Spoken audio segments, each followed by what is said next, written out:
Hello everyone, welcome back to my channel. आज हम हमारे लेक्चर 11 का टॉपिक नंबर 6 पढ़ने वाले हैं, जो कि है सेट इंटरफेस।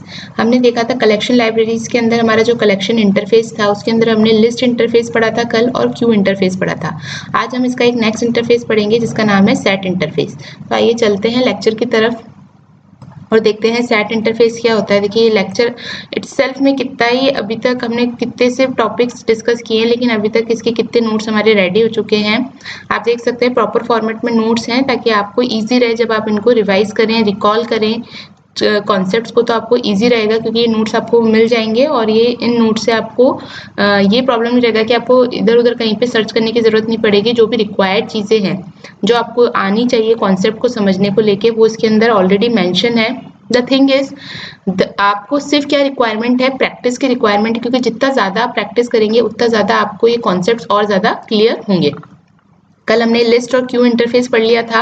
आई होप आपने इसकी प्रैक्टिस भी की होगी। इसके और भी मेथड्स हैं जो मैंने आपको कहा था कि आप ओरेकल के ऑफिशियल वेबसाइट पे जाके इसका जो ऑफिशियल डॉक्यूमेंट है वो आप देख सकते हैं। उस ऑफिशियल डॉक्यूमेंटेशन में इसके सारे मेथड्स जो भी अवेलेबल हैं वो आपको मिल जाएंगे, उनकी डिस्क्रिप्शन भी मिल जाएगी, जिससे कि आप देख सकते हो कि कोई मेथड जो है उसका क्या पर्पस है। आज हमारा टॉपिक जो है वो है सेट इंटरफेस। तो देखो, सेट आई थिंक अगर आप लोग इंजीनियरिंग बैकग्राउंड से बिलोंग करते हैं तो आपने देखा होगा, हमारे एक सब्जेक्ट होता था डीएमएस करके, डिस्क्रीट मैथमेटिकल स्ट्रक्चर्स। उसके अंदर आपका एक सेट स्ट्रक्चर भी आता था। सेट इंटरफेस उसी से ही रिलेटेड है। सेट का मतलब क्या है बेसिकली, सेट किस तरीके का डेटा स्ट्रक्चर होता है जिसके अंदर यूनिक डेटा एलिमेंट्स होते हैं और सेट के अंदर जो एलिमेंट्स होते हैं उनका ऑर्डर मेंटेन नहीं किया जाता। तो दो चीज़ें यहाँ पे बहुत ध्यान देने वाली बात है। जो सेट है उसका ऑर्डर मेंटेन नहीं होता, यानी कि ये अनऑर्डर्ड होती है। ओके। और दूसरा क्या है, इसके अंदर जो है एलिमेंट्स जो होते हैं वो यूनिकनेस होती है एलिमेंट्स की, यानी कि डुप्लीकेट एलिमेंट सेट कंटेन करके नहीं रखता। ओके। तो उस केस में हम क्या यूज करते हैं, सेट इंटरफेस। तो सेट इंटरफेस के जो है, सेट इंटरफेस को कितने कौन सी क्लासेस ने इंप्लीमेंट किया है, enum set, hash set, linked hash set and tree set. तो यहाँ पे भी आप जैसे देख सकते हैं कि सेट का बेसिकली मतलब क्या हुआ, एक ही टाइप की अलग अलग वैल्यूज को स्टोर करके रखना, लेकिन उनका कोई ऑर्डर मेंटेन नहीं है। अब क्योंकि ऑर्डर मेंटेन नहीं है, इसका मतलब क्या है कि आप इसकी कोई पर्टिकुलर इंडेक्स नहीं होगी जिससे कि आप इसको एक्सेस कर पाओगे। ठीक है, तो कोई भी इंडेक्स बेस्ड एक्सेस नहीं है इसके अंदर। ठीक है। दूसरा क्या चीज है, यूनिकनेस, यानी कि अगर आपने एक बार सेट के अंदर येलो मेंशन कर दिया तो आप वापस से अगर येलो यहाँ पे मेंशन करेंगे तो उस वो येलो को डिस्कार्ड कर देगा, उस येलो को एलिमेंट्स में ऐड नहीं करेगा। और यहाँ पे क्या रिटर्न कर देगा कि फॉल्स। फॉल्स का मतलब क्या है कि ये एलिमेंट जो है ये ऐड नहीं हो पाया है। ओके। थोड़ा नोट्स देख लेते हैं। यूनिक एलिमेंट्स का मतलब does not allow duplicate elements. Unordered collection हमने अभी पढ़ लिया। It does not guarantee any specific ordering. Any specific ordering का मतलब क्या है कि अगर आपने सपोज ये वैल्यूज डाली और आप इसको प्रिंट कराना चाहते हैं तो ऐसा भी हो सकता है कि पहले ब्लू प्रिंट हो रहा है, फिर ऑरेंज, फिर येलो, फिर ग्रीन और फिर रेड। अगर आप नेक्स्ट टाइम और कोई प्रोग्रामिंग को एग्जीक्यूट कराना चाहते हैं तो कई बार ऐसा भी हो सकता है कि पहले रेड प्रिंट हुआ, फिर ऑरेंज प्रिंट हुआ, फिर ब्लू प्रिंट हुआ, फिर ग्रीन प्रिंट हुआ, ठीक है ना, और फिर लास्ट में येलो प्रिंट हुआ। इसका मतलब कोई बेसिकली आपने किस ऑर्डर में एलिमेंट्स ऐड किए हैं सेट के अंदर, वो ऑर्डर उसका मेंटेन नहीं रहता है। ठीक है। इसकी इम्प्लीमेंटेशंस क्या हैं, hash set, linked hash set and tree set. अब यहाँ पे क्या है, जैसे अगर आप देखें ट्री सेट की अगर हम बात करें तो ट्री सेट जो है वो इम्प्लीमेंट तो करता है सेट को, यानी कि इसके अंदर भी एलिमेंट्स यूनिक होते हैं, लेकिन ट्री सेट के अंदर जो एलिमेंट्स होते हैं वो ऑर्डर्ड होते हैं। तो देखो, इसका मतलब क्या हुआ, कंपलसरी नहीं है कि एलिमेंट्स ऑर्डर्ड हो या अनऑर्डर्ड हो, लेकिन अगर कोई सेट को इम्प्लीमेंट कर रहा है तो मेन चीज क्या है कि यूनिकनेस रहनी चाहिए एलिमेंट्स में। अगर उसको ऑर्डर करके रख रहा है then that doesn't an issue. ठीक है, वो ऑर्डर भी करके रख सकता है एलिमेंट्स को, बट अगर उसने सेट, वो तो भी सेट कहलाएगा क्योंकि उसने क्या है, सेट को यहाँ पे इंटरफेस को इम्प्लीमेंट किया है। ठीक है।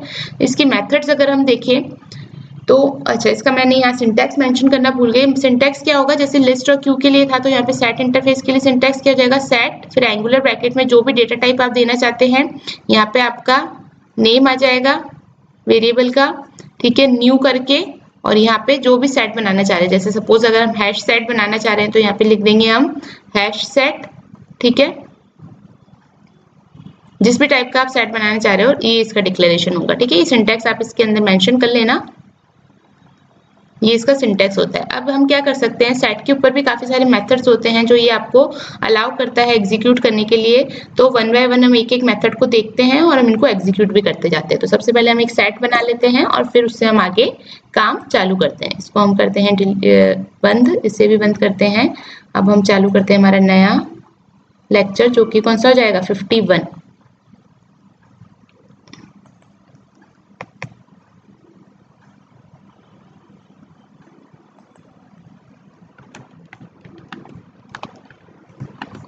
क्या टेस्ट करना चाहते हैं अभी हम, सेट को। ठीक है, यहाँ चलते हैं हमारे पब्लिक स्टैटिक वॉइड मेन में, बनाते हैं सबसे पहले एक सेट। ठीक है, देखिए जैसे सेट कौन से पैकेज को बिलोंग करता है, सेट जावा डॉट यूटिल को। सेट हमें बनाना है, सपोज हमें बनाना है स्ट्रिंग टाइप का, और इसके अंदर हम बना लेते हैं set equal to new, suppose hash set हम बनाना चाहते हैं। तो देखिए अब यहाँ पे मैंने कल आपको बताया था इस एंगुलर ब्रैकेट में आपको टाइप देने की जरूरत नहीं है, ये कहाँ से आ जाएगा, ऑटोमेटिकली लेफ्ट हैंड साइड से आ जाएगा। ठीक है, अब देखिए सेट के अंदर हम कुछ वैल्यूज ऐड करते हैं। सपोज हम कुछ नाम ऐड कर लेते हैं कुछ स्टूडेंट्स के, लाइक राम। और क्या ऐड कर सकते हैं, सेट डॉट ऐड सपोज अंकित,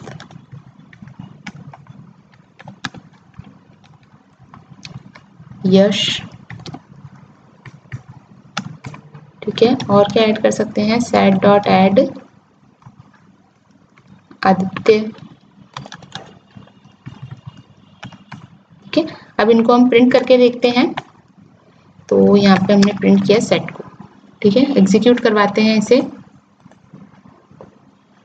अभी हमने सिंपल क्या करा है, सेट को एक बार इनिशियलाइज किया है और उसकी वैल्यूज यहाँ पे ऐड करी है इसके अंदर, सेट के अंदर। और हमने कैसा सेट बनाया है, स्ट्रिंग टाइप का सेट बनाया है, और उसके अंदर हमने 4 स्टूडेंट्स के नेम ऐड करें। तो हमने नाम क्या ऐड किए थे, राम, अंकित, यश एंड आदित्य। लेकिन देखिए जब इसने प्रिंट किया तो क्या प्रिंट किया है, सबसे पहले इसने प्रिंट किया है यश को, फिर आदित्य को, फिर अंकित को, फिर राम को। तो आप देखें तो यहाँ पे देखिए हमने जो ऑर्डर रखा था वो हमारा क्या था, राम, अंकित, यश एंड आदित्य। जबकि इसमें नाम कैसे चेंज हो गए, पहले आ गया है यश, फिर उसके बाद आ गया आदित्य, उसके बाद आया है अंकित एंड देन राम। इसका मतलब आप यहाँ पे देख सकते हैं कि जो ऑर्डर है, जिस ऑर्डर में आप इंसर्ट कर रहे हो सेट के अंदर, वो ऑर्डर यहाँ पे मेंटेन नहीं हो रहा। हालांकि आप इसको फॉर लूप से भी चला सकते हैं, वो मैं आपको एक बार चला के दिखा देती हूँ। फॉर ईच लूप से भी हम सेट के एलिमेंट्स को एक्सेस कर सकते हैं। वो कैसे करेंगे, सेट चलाया, सेट को लिखा डॉट फॉर, ठीक है, फॉर ईच बनाया, इसमें स्ट्रिंग में ले लेगा और यहाँ पे आप क्या प्रिंट करा देंगे, यहाँ प्रिंट करा देंगे एस को। ठीक है, एग्जीक्यूट करते हैं वापस से।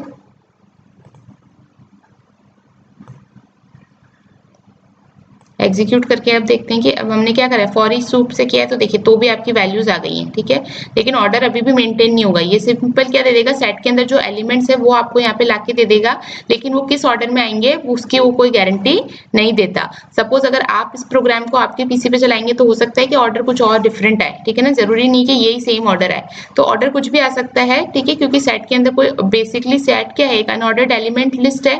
ठीक है, इसलिए यहाँ पे क्या हो जाएगा, ये ऑर्डर जो हो जाएगा ये चेंज होता रहता है। ओके, नेक्स्ट वापस चलते हैं नोट पे। तो ये तो हो गया फर्स्ट। ठीक है, एड ऑल कलेक्शन अभी हम देखेंगे, पहले हम देख लेते हैं क्लियर से क्या होगा। This method is used to remove all the elements from the set but not delete the set. देखो ये बात ध्यान देने वाली है, the reference for the set still exist, यानी कि सेट के अंदर से चीजों को रिमूव कर देगा लेकिन सेट को डिलीट नहीं करेगा। अगर मैं सेट डॉट क्लियर लिखती हूँ तो उससे क्या होगा, मेरा जो सेट है उसके जितने भी अंदर एलिमेंट्स होंगे वो सारे डिलीट हो जाएंगे, बट एलिमेंट्स जो सेट जो है इटसेल्फ उसका रेफरेंस एग्जिस्ट करेगा। तो देखो पहले हमारे सेट के अंदर 4 वैल्यूज थी, यहाँ पे हम देखते हैं, मैं थोड़ा बड़ा कर देती हूँ उसको। पहले 4 वैल्यूज थी, यश, आदित्य, अंकित, राम। जैसे ही मैंने सेट डॉट क्लियर किया और फिर सेट को प्रिंट कराया तो क्या आ गया, नल सेट आ गया। ओके, नेक्स्ट मेथड देखते हैं कंटेन्स। देखो कंटेन्स क्या करके देता है आपको, कंटेन्स फाइंड करके देता है कि कोई एलिमेंट जो है वो एलिमेंट उस सेट के अंदर एग्जिस्ट कर रहा है या नहीं। तो हम यहाँ पे एक तो इस वाले लूप को भी कर देते हैं कमेंट, हम ये डायरेक्टली सेट को प्रिंट करा लेते हैं। क्लियर वाला आई होप समझ में आ गया होगा।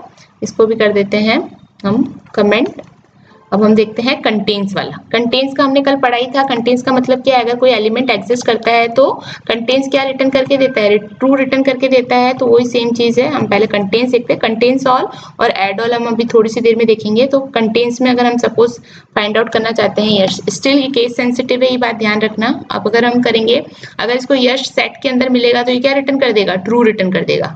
अब आप यहाँ पे ध्यान दीजिए, यहाँ पे इन्होंने इंडेक्स ऑफ करके कोई भी मेथड नहीं दिया है, जबकि कल हम लिस्ट और क्यू पढ़ रहे थे, उसके अंदर इंडेक्स ऑफ मेथड था। क्यों? क्योंकि वो दोनों क्या थे, एक ऑर्डर्ड एलिमेंट लिस्ट थी, जबकि सेट एक अनऑर्डर्ड एलिमेंट लिस्ट है। इसलिए यहाँ पे देखिए, इसमें कहीं पे भी आपको इंडेक्स ऑफ मेथड नहीं मिलेगा, क्योंकि इंडेक्स यहाँ पे आपको पता ही नहीं होंगी। देखो, जैसे मैंने लिखा कि इफ सेट डॉट कंटेन्स यश, तो यश एग्जिस्ट करता है आपके सेट में, तो इसने क्या रिटर्न कर दिया, ट्रू। ओके, नेक्स्ट देखिए, कंटेन्स ऑल हम देखेंगे। हैश कोड से क्या होगा, एक हैश कोड वैल्यू जो है वो जनरेट करके देखेगा, दे देगा आपको। इज एम्प्टी क्या करता है, इज एम्प्टी ट्रू रिटर्न करता है अगर आपका सेट एम्प्टी होगा, और फॉल्स रिटर्न करेगा अगर आपका सेट एम्प्टी नहीं होगा। इसका मतलब क्या है, अगर हम यहीं पे रिटर्न करवा के देखें, अगर हम चेक करके देखें कि जो हमारा सेट हमने बनाया क्या वो एम्प्टी है, तो सेट हमारा एम्प्टी नहीं है, उसके अंदर 4 वैल्यूज हैं आपकी, इसलिए क्या रिटर्न करके दे देगा, फॉल्स रिटर्न कर देगा।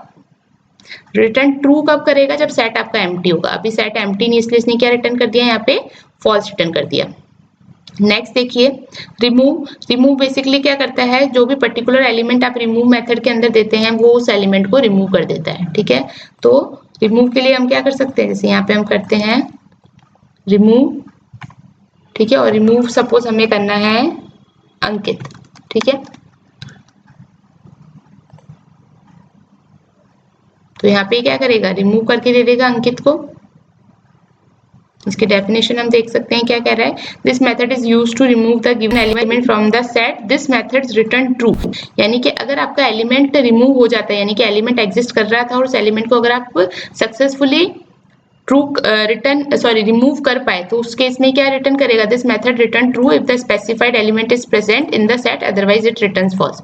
तो अभी क्योंकि अंकित हमारे सेट के अंदर एग्जिस्ट कर रहा था, तो इसने क्या करा, इसको सक्सेसफुली रिमूव कर दिया और आपको क्या रिटर्न कर दिया, ट्रू। ट्रू यानी कि जो रिमूव आपने ऑपरेशन किया था वो सक्सेसफुल रहा। अब अगर आप सेट को प्रिंट करवा के देखेंगे तो क्या होगा, उसके अंदर अंकित प्रेजेंट नहीं होगा, सिर्फ क्या प्रेजेंट होंगे, यश, आदित्य एंड राम। तो हम एक बार इसको एग्जीक्यूट करा के देख लेते हैं कि सेट डॉट रिमूव करने के बाद हमारे पास क्या आ रहा है। देखिए, यश, आदित्य एंड राम। ओके, इसी तरीके से आप इसका साइज भी चेक कर सकते हो कि आप सेट का साइज क्या है। अब क्योंकि देखो इसके अंदर 3 ही वैल्यूज रह गई हैं, तो जब हम set dot size method call करेंगे तो हमारे पास कितना आ जाएगा, सेट का साइज, यहाँ पे टोटल नंबर ऑफ एलिमेंट्स कितने, 3 है, तो 3 आ जाएगा इसका साइज।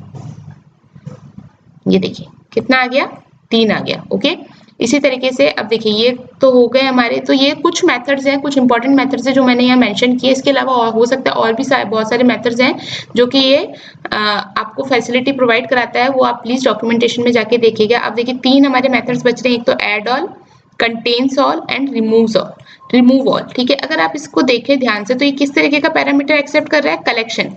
यानी कि अगर आप एड ऑल, कंटेन्स ऑल या रिमूव ऑल मेथड कॉल कराते हैं तो इसके अंदर आपको क्या पास करना पड़ेगा, एक कलेक्शन ही पास करना पड़ेगा। एड ऑल को आप कैसे समझ सकते हैं कि सपोज मेरे पास ऑलरेडी एक सेट बना हुआ था, ठीक है, और इस सेट के अंदर कुछ वैल्यूज थी, ठीक है, इस सेट के अंदर कुछ वैल्यूज थी। अब मैंने एक नया सेट बनाया, सेट 1। इसमें मैं क्या चाहती हूँ, इसके अंदर कुछ वैल्यूज तो आए, ठीक है, उसके अलावा जो सेट पुराना जो सेट बना हुआ था उसकी वैल्यूज भी सारी इसके अंदर आ जाए। ठीक है, तो एक तो तरीका क्या है, आप सेट डॉट ऐड करके सारी वैल्यूज को ऐड करते जाएं। एक तरीका क्या है, आप एड ऑल के अंदर इस सेट को पास कर दें, ठीक है, तो वो क्या कर देगा, ऑटोमेटिकली सेट 1 के अंदर खुद की वैल्यूज के साथ साथ इस सेट की सारी वैल्यूज को भी यहाँ पे ऐड कर देगा। तो आपको बार बार ऐड मेथड नहीं लिखना पड़ेगा, और ऐड ऑल की हेल्प से आप क्या कर सकते हो, एक ही बार में सेट की जितनी भी वैल्यूज है, इस कलेक्शन की जितनी भी वैल्यूज है, वो सारी वैल्यूज कॉपी होकर किस में आ जाएगी, सेट 1 में। आइए इसको एग्जीक्यूट करके देखते हैं, तब हमें और ज्यादा क्लियर होगा। एक बार हम हमारा यहाँ से जितना भी हमने चीजें की, रिमूव ये सब हम हटा लेते हैं ताकि हमें क्लियर रहे। ये देखिए, ठीक है, एक मैंने बनाया था सेट, अब एक सेट और बना लेते हैं हम, सपोज सेट 1 नाम से, जिसके अंदर हम क्या करेंगे, एड ऑल वाला मेथड लगाएंगे और सारे जो सेट के अंदर कलेक्शंस हैं उनको, चलो इसका नाम हम रख लेते हैं न्यू सेट, ताकि थोड़ा सा इजी रहेगा डिफरेंशिएट कर पाना, न्यू सेट। ठीक है, इसके अंदर हम क्या करना चाहते हैं, न्यू सेट लिखा, डॉट ऐड। अब देखिए ऐड में दो मेथड आ रहे हैं, अभी हमें ऐड नहीं करना, अभी हमें क्या करना है, ऐड ऑल करना है। ऐड ऑल किसको करना है, जो भी सेट के अंदर जितने भी एलिमेंट्स थे वो सारे में क्या करना चाह रही हूँ, मैं ऐड करना चाह रही हूँ किसके अंदर, आपके न्यू सेट के अंदर। ठीक है, इसके अलावा इसके बाद भी आप इसके ऊपर क्या ऐड मेथड कॉल करा सकते हो अगर कोई एडिशनल एलिमेंट्स भी ऐड करने हैं। ठीक है, जैसे सपोज मुझे कोई एडिशनल स्टूडेंट्स भी ऐड करने हैं। ठीक है, जैसे यहाँ हम लिख देते हैं श्याम, और क्या लिख सकते हैं, न्यू सेट। और भी अगर कोई स्टूडेंट्स ऐड करने हैं तो यहाँ पे ऐड किए जा सकते हैं। ठीक है, जैसे हमने ऐड कर दिया साहिल। ओके, तो इससे क्या होगा, ऐड ऑल से तो क्या होगा, ये जो चार नाम थे ये चारों नाम किस में आ जाएंगे, न्यू सेट में आ जाएंगे। और एडिशनली हम इसमें दो नाम और ऐड करें तो ये दो नाम भी इसके अंदर ऐड होके आ जाएंगे। तो अगर हम यहाँ पे प्रिंट करना चाहें, ठीक है, यहाँ हम लिख देते हैं हम किसको प्रिंट करना चाह रहे हैं, अभी न्यू सेट को एक बार हम देखना चाह रहे हैं क्या है वैल्यू इसकी। और यहाँ हम किसको देखना चाह रहे थे, सेट के अंदर कितनी वैल्यूज है वो हम देखना चाह रहे थे, इसको हम कर देते हैं प्लस। ठीक है, ये भूलना नहीं है चीजें कैसे हम प्रिंट करते हैं। न्यू सेट को हम यहाँ पे प्रिंट करना चाह रहे हैं, एग्जीक्यूट करके देखते हैं।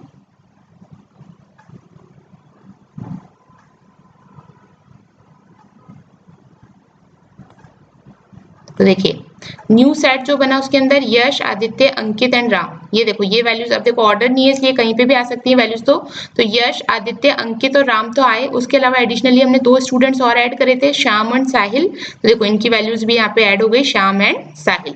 तो अब आप साइज अगर चेक करेंगे तो आपके सेट का साइज तो कितना है, 1 2 3 एंड 4, जबकि न्यू सेट आपने बनाया उसका साइज कितना हो गया, 1 2 3 4 5 एंड 6। ओके, अब नोट्स पे चलते हैं। दूसरा क्या मेथड था, कंटेन सॉल्व। कंटेन सॉल्व आपको क्या हेल्प करता है, अगर आपको देखना है कि इस सेट की जितनी भी वैल्यूज है, ठीक है ना, वो सारी वैल्यूज क्या इस वाले सेट के अंदर हैं, सारी वैल्यूज को आपको कंपेयर करके देखना है। तो एक तो कंटेन से तो क्या करोगे आप, वन बाय वन एक एक एलिमेंट को चेक करोगे। कंटेन सॉल्व से आप क्या कर सकते हो, इस पूरे सेट को पास कर सकते हो और चेक कर सकते हो कि जो सेट वन है उसके अंदर ये सारे एलिमेंट्स एग्जिस्ट करते हैं या नहीं। तो इसको आप करके देख लेते हैं, हमने अभी बनाया ही है ये सेट। तो अगर हम यहाँ देखें,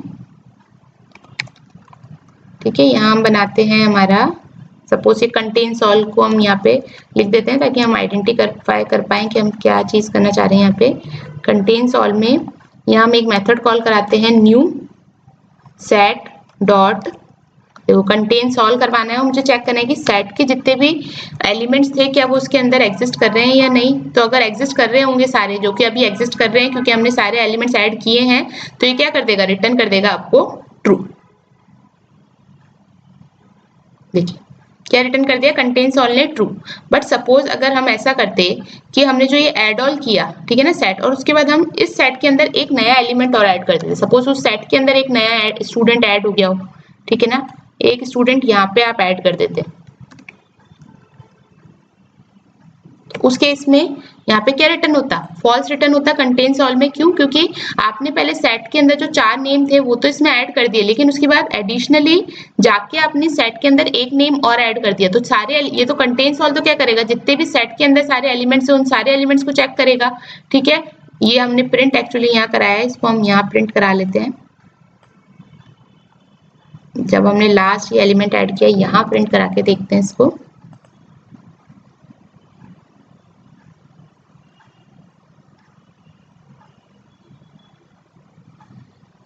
देखिए फर्स्ट सेट में तो क्या था, यश, राज, आदित्य, अंकित और राम, ठीक है। लेकिन जब हमने पहले सेट को लिया था तब सिर्फ ये चार ही नाम थे जो हमने ऐड ऑल की हेल्प से न्यू सेट के अंदर ऐड कर दिए थे। तो अगर अब आप न्यू सेट के अंदर देखें तो राज आपको कहीं पे भी नहीं मिलेगा, ठीक है। तो जब आप कंटेन सॉल्व चेक करेंगे तो वो रिटर्न क्या कर देगा, फॉल्स रिटर्न कर देगा, क्योंकि सेट के सारे एलिमेंट्स न्यू सेट के अंदर अवेलेबल नहीं है, ठीक है। इस तरीके से और क्या कर सकते हैं हम, दूसरा क्या है, रिमूव ऑल। रिमूव ऑल क्या करता है, the method is used to remove all the elements from the collections which are present in set.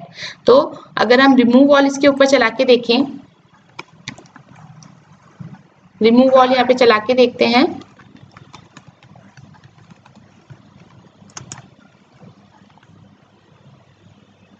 तो यहाँ क्या हो जाएगा, न्यू सेट पे चलते हैं, new set remove, sorry new set dot remove all किया हमने, और क्या रिमूव करना है, सेट के जितने भी एलिमेंट्स इसके अंदर प्रेजेंट हैं उन सबको हम क्या करना चाहते हैं, रिमूव करना चाहते हैं। तो इसको रिमूव करके देखते हैं क्या कह रहा है।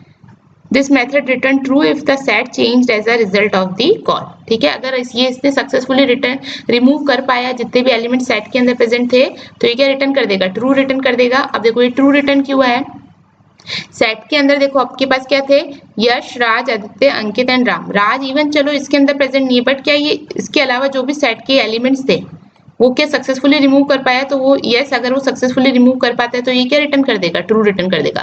तो इसका मतलब बेसिकली क्या है, अगर आपको कलेक्शन ऑफ एक साथ बहुत सारे एलिमेंट्स के कलेक्शन के ऊपर कुछ काम करना है तो आप क्या यूज कर सकते हो, contains all, remove all, add all. ठीक है, तो ये कुछ मेथड्स थे आपके सेट के जिनको आप एग्जीक्यूट करके देख सकते हैं, तो इसकी प्रैक्टिस कीजिए। Okay, so that's it for this video. Next video में हम पढ़ेंगे कलेक्शन क्लासेस क्या होती हैं, और उसके बाद हम देखेंगे जो कलेक्शन इंटरफेस है और कलेक्शन क्लासेस है उन दोनों में मेन डिफरेंस क्या होता है। सो आज के लिए इतना ही। वीडियो अच्छा लगा है तो प्लीज लाइक कीजिए एंड चैनल को सब्सक्राइब कीजिए। Thank you.